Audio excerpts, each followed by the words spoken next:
Vous êtes sur Kivu Morning Post, mesdames et messieurs, bonjour. Bienvenue à suivre ces rendez-vous d'actualité. Commençons par les principaux titres. Des combats violents entre les rebelles du M23 AFC et les combattants Wazalendo à Biboué et Nyangé dans le territoire de Massissi. Le M23 aurait réussi à déloger les Wazalendo dans la zone.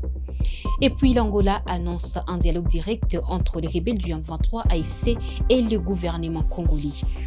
Ces titres et bien d'autres vous seront développés dans cette actualité du jour. Mesdames et messieurs, restez branchés.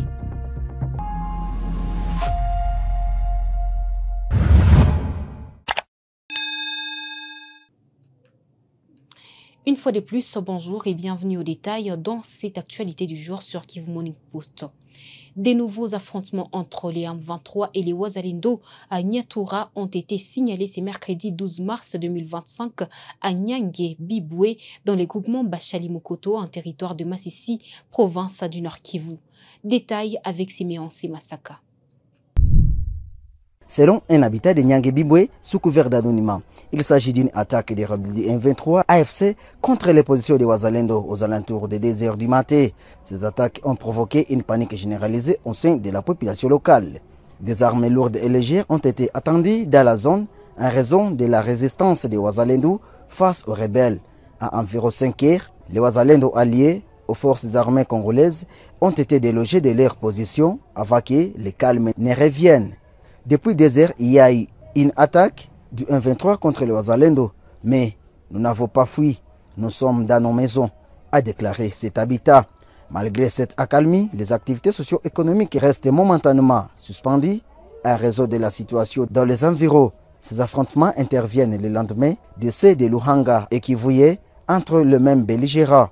Ces combats surviennent alors que la présidence angolaise a annoncé qu'elle allait établir un contact direct avec le M23 pour entamer des négociations entre le gouvernement de Kinshasa et le M23. Après la défection du général autoproclamé Kabido, qui a annoncé avoir rejoint le M23 AFC, l'armée congolaise a dénoncé mardi 11 mars la trahison de Kasereka Kabido et de son mouvement FPP-AP, accusé de s'être rallié au Rwanda et aux rebelles du M23. Explication avec Jospin Hangui.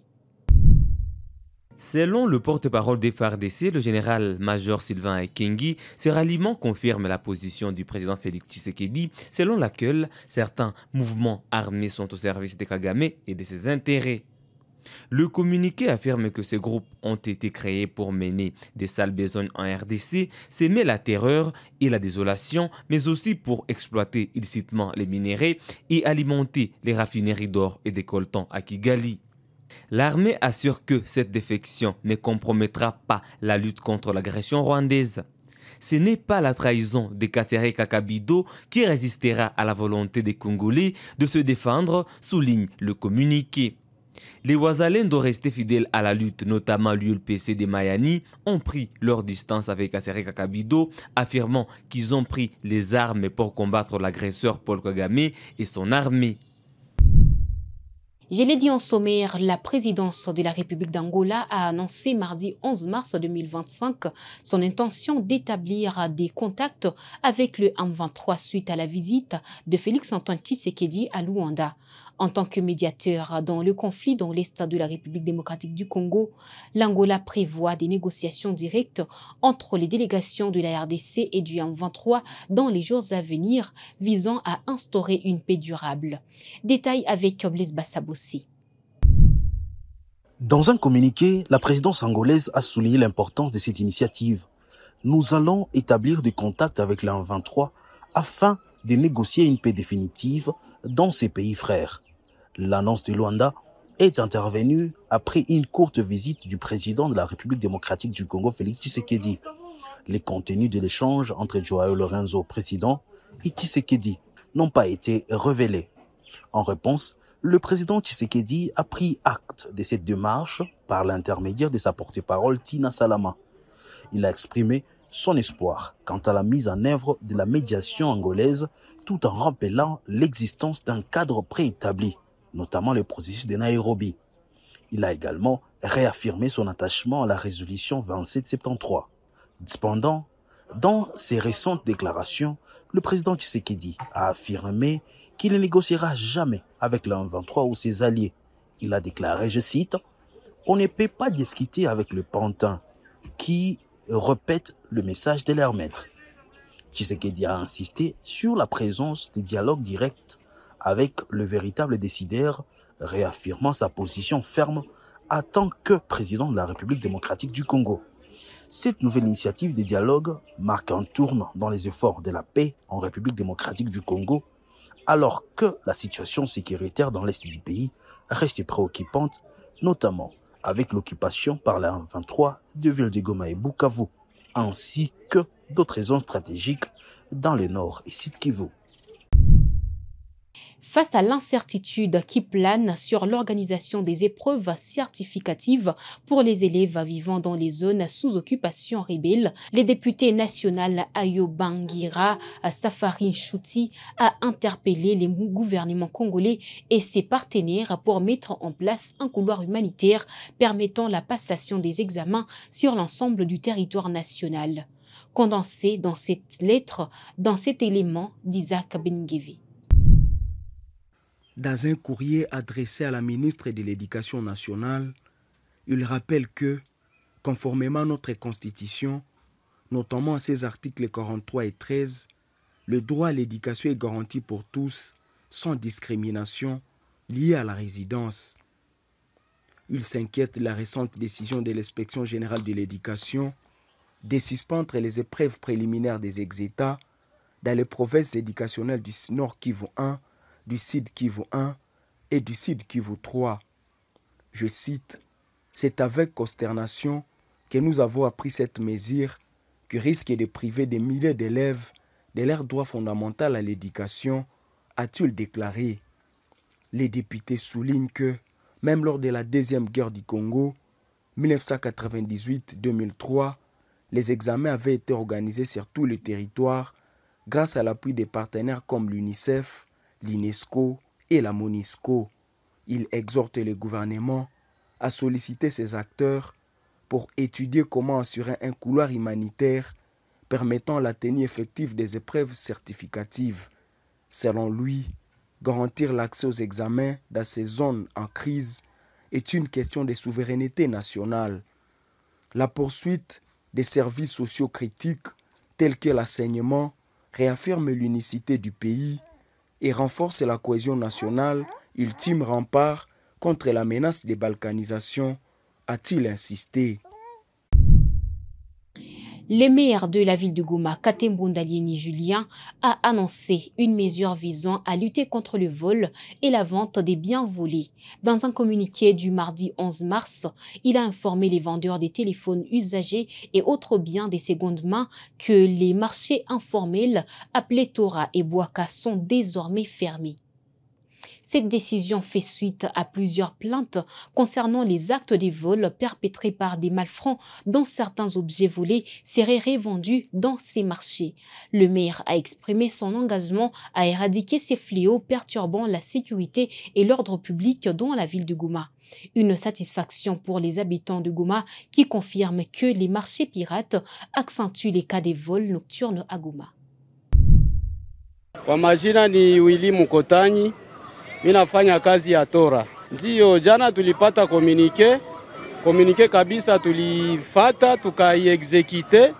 Kwa sasa hapa walisema tufunge kazi kwa leo, tushajiuliza sasa hii njo kazi yenye inatuchunga. Hii kazi inaweka biana mingi sana wapapa. Tushajiuliza sasa kama tutatumika kazi gani mwi inchi, mwi guvernema, tushajiuliza kama tutakuwa banani. Sie bazazi tushajiuliza kwanza, mimi niko mzazi wa batoto 6. Njo kazi mimi nalipiaka ko batoto masomo, njo kazi yenye inanichunga kunyumba, njo kazi mimi nalipa ko nyumba ya kupanga. Hapa tushajiuliza kama tutakuwa banani. Tunalomba tu gouvernement yenye iko en place bashikaze basi batupatie kazi zingine komsa hivi banasema kero tutoke wanatufukuza mutora zote, mbo batupatie basi makazi zingine, tuko tayari kufanya kazi zingine. Kwa majina ni Grace Imo, nafanya kazi ya Tora. Mimi kwanza de mapart Tasema hivi par rapport à hii communiqué gisi nilisikia, par rapport à hii communiqué gisi nilisikia, mi kwangu haikunijenga. Paske hii kazi nafanya njo kazi inalisha kwanza jamaa yangu yote. Njo kazi inanisaidia depuis 2016 natumikaka hapa mpaka saa 2025 niko hapa, njo inanisaidia donc kubezio zangu zote. Sasa wakati nilisikia hii communiqué mi haikunifurahisha plutôt. Sie hatuna kazi zingine apare yenye tulikuwa natumika. Bo, ni hapo sasa kuyua kama tufunge hii kazi tuko nafanya, kama kuko wengine watatupatia yenye itatusaidia kwa maisha yenye tuko napitia hapa kwanza mwa hii vile ya Goma. Itakuwa bie na itakuwa maana sana. Ndio, baklia bako nakuya sana, sana. Osina banalalamika tu sana saa gisi na mimi niko nalalamika saa hii. Juu nao tulikuwa na basaidia. Iko bezua ka telefone ka kidogo hana force ya kumbeba kushope. Anafika hapa tunampatia pria bie na Osina anarudia anafurahi. Kama iko na ka telefone kake anapata urgence kunyumba alikuwa anakuya na katuletea na katuuzisha. Anapata ile kidogo ina msofe kwanza mumwae yenyewe na mukadri yenyewe na mukae yenyewe mpata pale pale. Na anajisantire ke hii soko yetu ni ya mzuri. Njo baklia nao tu bako nakuya tutafuta lakini tunakosa tuuzishe ae na tulishafunga kazi. Sawa, merci. Clôturons à présent cette actualité sur Kivu Morning Post par le sport.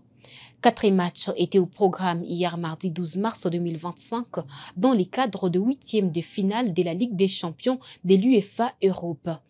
Vainqueur du match aller, Liverpool a été éliminé par le Paris Saint-Germain dans son stade pendant que les FC Barcelone, les Bayern Munich ainsi que l'Inter Milan se sont qualifiés pour les quarts de finale. Retour sur ces grands rendez-vous sportifs avec Georges Benmouima. La soirée a été cauchemardesque pour l'équipe de Liverpool, vainqueur du match aller en déplacement au Parc des Princes. Mohamed Salah et ses coéquipiers ont rondi les armes à Anfield face à cette même équipe du Paris Saint-Germain à la séance fatidique des tirs au but après la défaite d'1-0, une réalisation de l'international français Ousmane Dembélé. Mohamed Salah, qui était très attendu dans cette double confrontation, n'a pas répondu aux attentes du public. L'international égyptien voit en tout cas ses chances de remporter les ballons d'or sans voler. Pourtant, c'est le meilleur buteur et le meilleur passeur de la Prima Liga. L'FC Barcelone a aussi validé son ticket pour les quarts de finale en éliminant la formation de Benfica sur le score de 3-1 avec un doublé de Rafinha et un autre but marqué par la pépite Lamine Yamal. L'international brésilien buteur lors du match aller, Rafinha est bien parti pour remporter cette saison le trophée du Ballon d'Or. Ça passe également pour la formation des Bayern Munich qui a éliminé l'équipe des Bayern Leverkusen dans un duel 100% allemand. Également la formation de l'Inter de Milan a aussi eu son ticket pour les quarts de finale après sa victoire de 2-1. C'était devant la formation de Feyenoord Rotterdam. D'ailleurs, l'équipe de l'Inter de Milan va jouer son match de quarts de finale. Ça sera face à l'équipe de Bayern Munich. Un match, une confrontation qui voudra en tout cas un détour. Messieurs et dames, c'est par le sport que nous clôturons ces rendez-vous d'actualité sur Kivu Morning Post Télévision. Nous vous remercions de l'avoir suivi.